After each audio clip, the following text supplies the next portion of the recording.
Hello बच्चों, मैं are के सागर स्वागत करता हूं आपका एक बार फिर से आपके अपने यूट्यूब चैनल आर के सागर यूनिक स्टडी में। तो बच्चों, कक्षा 11 की केमिस्ट्री जिसका नाम है चैप्टर 9 हाइड्रोजन, वो मैं आपको पढ़ा रहा था। उसकी 5 वीडियो मैं पहले अपलोड कर चुका हूं। अगर आपने इससे पहले की जो 5 वीडियो हैं वो नहीं देखी हैं तो बच्चों उन सब की बनी हुई है प्लेलिस्ट।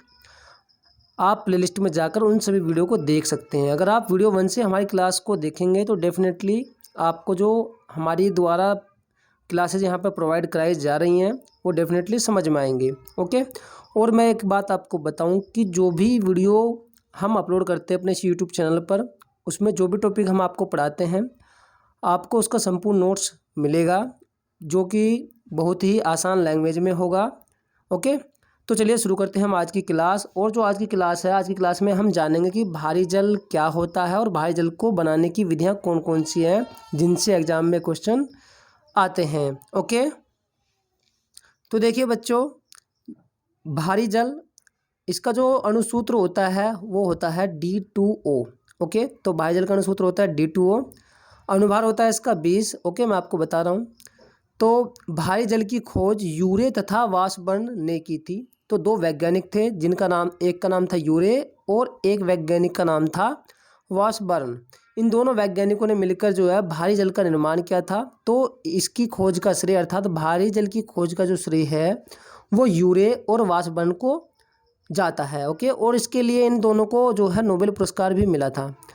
तो भारी जल के अणु में 2 परमाणु तो भारी हाइड्रोजन के तथा 1 परमाणु ऑक्सीजन का होता है। ओके, आप देख रहे हैं यहाँ पर जो भारी जल का अणु है इसका अणुसूत्र है D2O। ओके, भारी जल का जो अणुसूत्र है या रासायनिक सूत्र क्या है, D2O। तो इसमें आप देख रहे हैं जो भारी हाइड्रोजन है D2 को हम क्या कहते हैं, भारी हाइड्रोजन। उसके इसमें 2 परमाणु हैं। ओके। और 1 परमाणु किसका है, ऑक्सीजन का है। क्लियर है। और आपको पता है D2 को भारी हाइड्रोजन कहते हैं और इसका जो रासायनिक नाम है वो है ड्यूटेरियम। इससे पहले की जो वीडियो है उसमें मैं इसकी जो कंप्लीट थ्योरी थी और जो इसकी बनाने की विधियां, रासायनिक गुण और उपयोग, सब कुछ मैं उसमें अपलोड कर चुका हूं। अगर आपने वो वीडियो नहीं देखी है ड्यूटेरियम बनाने की विधियां और उसके रासायनिक भौतिक गुण उपयोग, तो आप देख लेना।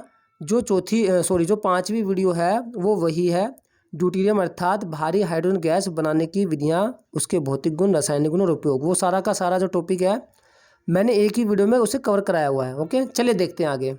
आगे है हेडिंग हमारा इसमें भारी जल बनाने की विधियां। तो हम इसमें अब ये जानने वाले हैं कि जो भारी जल है हम कौन कौन सी विधियों के द्वारा बना सकते हैं। तो जो इम्पोर्टेंट विधियां होंगी उन्हीं को हम इसमें डिस्कस करेंगे। ओके, जिनसे एग्जाम में क्वेश्चंस आते हैं। ओके। और मैं ये भी आपको बताऊंगा कि एग्जाम में क्वेश्चन आपसे कैसे पूछा जाएगा। तो इसमें पहला है साधारण जल के विद्युत अपघटन के द्वारा। ओके। तो जो भारी जल बनाने की विधि है उनमें पहले कौन सी है, साधारण जल के विद्युत अपघटन के द्वारा। तो देखिए यहाँ पर हमें लिखा है कि साधारण जल के 6000 भागों में लगभग 1 भाग भारी जल का होता है। ओके। तो जो साधारण जल होता है जिसे हम घरों में प्रयोग करते हैं उसके लगभग जो 6000 भाग हैं उसमें सिर्फ लगभग 1 ही भाग किसका होगा, भारी जल का होता है। ओके। तो आगे हमने इसमें लिखा है कि जल के विद्युत अपघटन के द्वारा भारी जल प्राप्त करने की सबसे महत्वपूर्ण विधि निम्नलिखित है। ओके। तो जल के विद्युत अपघटन के द्वारा जो हम भारी जल प्राप्त करेंगे उसकी सबसे जो महत्वपूर्ण विधि है वो नीचे लिखी हुई है। ओके। तो पहली विधि इसमें जो है वो है टेलर आयरिंग और फ्रास्ट विधि। ओके, कौन सी विधि है, टेलर आयरिंग और फ्रास्ट विधि, ये सभी वैज्ञानिकों के नाम है। तो इसमें क्या है और इसके द्वारा जो भारी जल है वो कैसे प्राप्त किया जाता है ये हम अभी जानेंगे। पहले आप यहाँ तक ले लीजिए स्क्रीनशॉट। ओके। और अपना जो सुंदर सा अच्छा सा नोट्स यहाँ से तैयार कर लीजिए। ओके। तो बच्चों स्क्रीनशॉट ले लिया होगा। चलिए चलते हैं आगे। तो बच्चों जानते हैं टेलर आयरिंग और फ्रास्ट विधि ये क्या है। तो देखिए इसमें हमने लिखा कि यह बड़े पैमाने पर भारी जल के बनाने की औद्योगिक तथा आधुनिक विधि है।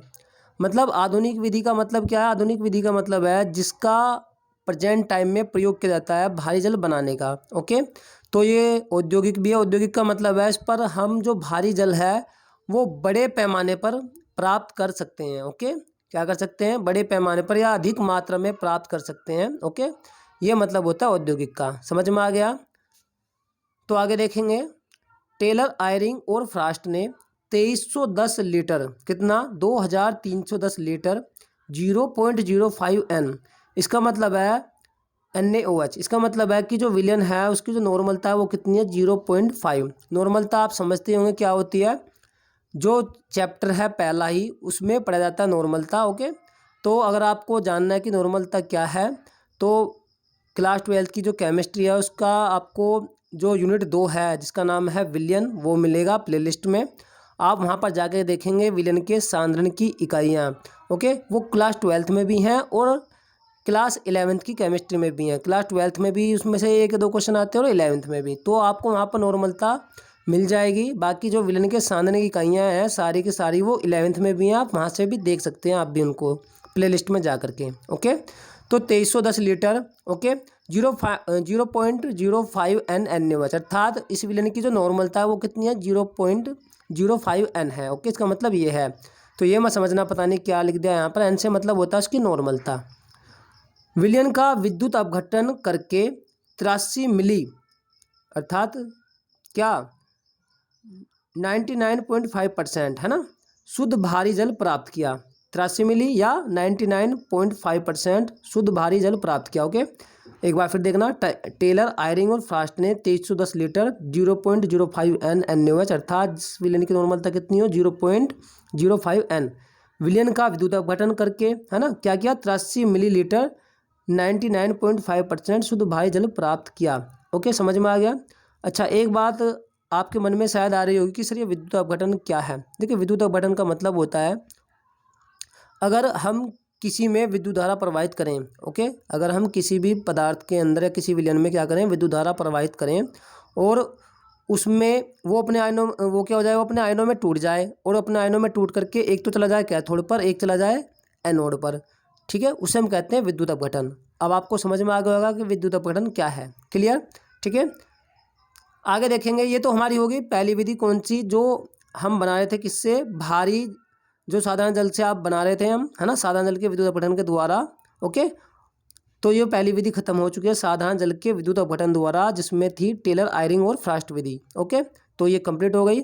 अब जो दूसरी विधि है वो है ड्यूटीरियम, अर्थात भारी हाइड्रोजन से। ओके, तो ड्यूटीरियम या भारी हाइड्रोजन से हम कैसे बनाएंगे ये भी जानेंगे। ओके, तो यहाँ पर देखिए हमने लिखा है, ड्यूटीरियम को ऑक्सीजन में जलाने पर भारी जल प्राप्त होता है, या आप ये भी लिख सकते हैं कि ड्यूटीरियम की अभिक्रिया ऑक्सीजन के साथ कराने पर क्या प्राप्त होता है, भारी जल प्राप्त होता है।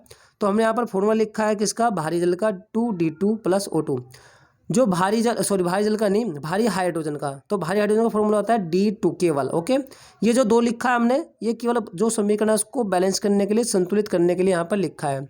तो जब हम D2 की रिएक्शन कराएंगे O2 से तो बनेगा D2O, क्या बनेगा, D2O। ओके, मान लें यहाँ पर आपको ये नहीं पता कि यहाँ पर क्या संख्या हो, ना ही आपको ये पता यहाँ पर क्या संख्या है, तो आपको पता है कि D2 की रिएक्शन जब हम ऑक्सीजन से करा रहे हैं तो D2O बन रहा है। ओके, लेकिन जब आप यहाँ पर देखेंगे कि यहाँ पर तो O के 2 हैं, लेकिन यहाँ पर कितना रह जाएगा, 1 ही, अगर हम यहाँ पर ये वाला 2 ना लिखें।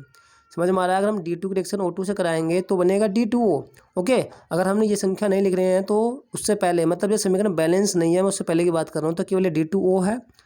तो आप देखेंगे यहाँ पर सिर्फ ऑक्सीजन का कितना परमाणु है, अकेला परमाणु, जबकि यहाँ पर 2 है। तो हम क्या करेंगे, इधर भी लिख देंगे 2, क्या कर देंगे 2, इससे हमारा जो ऑक्सीजन है वो संतुलित हो जाएगा। लेकिन जब हम यहाँ पर 2 लिखेंगे तो जो D है वो, या आप ये कहिए कि जो ड्यूटेरियम है उसके जो परमाणु कितने हो जाएंगे, 2 दूनी 4, 4 हो जाएंगे। तो इसलिए हम 4 करने के लिए यहाँ भी क्या कर देंगे, 2D2 कर देंगे।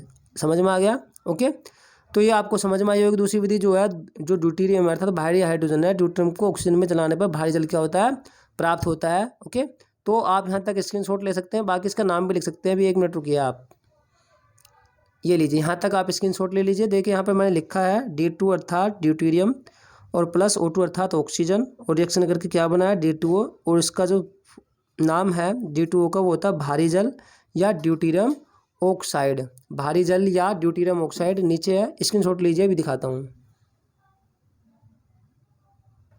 तो देखिए बच्चों, ये रहा नीचे इसका नाम अभिक्रिया में, ड्यूटेरियम ऑक्साइड, भारी जल या ड्यूटेरियम ऑक्साइड, इसी का नाम है D2O का। ओके, तो 2 विधियाँ मैंने आपको पढ़ाई हैं भारी जल बनाने की, एक तो हमने पढ़ाई है आपको साधारण जल के विद्युत अपघटन के द्वारा, जिसमें कि मैंने आपको पढ़ाया टेलर आयरिंग और फ्रास्ट विधि से जो भारी जल है वो कैसे प्राप्त करेंगे। दूसरा है ड्यूटीरम से। ओके, अब जान लेते हैं भारी जल के भौतिक गुण कौन कौन से हैं।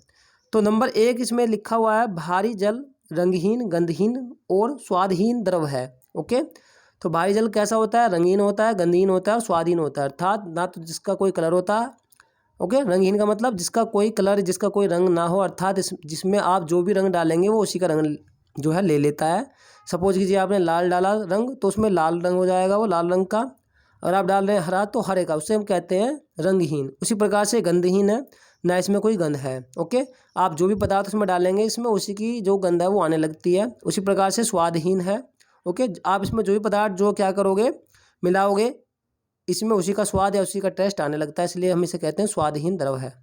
ओके, तो पहला आपको क्लियर हो गया भौतिक गुण भारी जल का। दूसरा है भारी जल में पदार्थों की विलेयता साधारण जल से कम होती है। विलेयता का मतलब होता है घुलनशीलता। ओके, मतलब हमें भारी जल में क्या करना है, कोई भी पदार्थ अगर घोलना हो, ओके, तो उसकी जो विलेयता होगी या घुलनशीलता जो है वो साधारण जल से क्या होती है, कम होती है। ओके, यानी कहने का मतलब ये, अगर आपको जैसे मान लिया चीनी घोलनी है भारी जल में, तो साधारण जल में वो जल्दी घुलेगी, जबकि भारी जल में उसमें थोड़ा क्या लगेगा, टाइम लगेगा घुलने में। ओके, तो विलेयता का मतलब है घुलनशीलता। समझ में आ गया होगा आपके।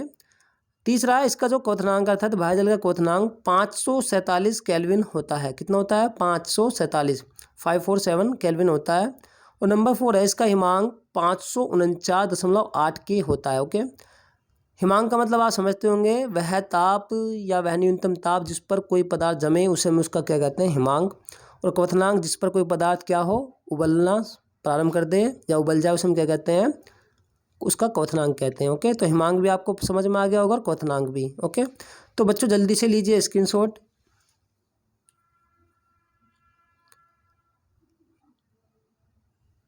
तो बच्चों ले लिया होगा स्क्रीनशॉट।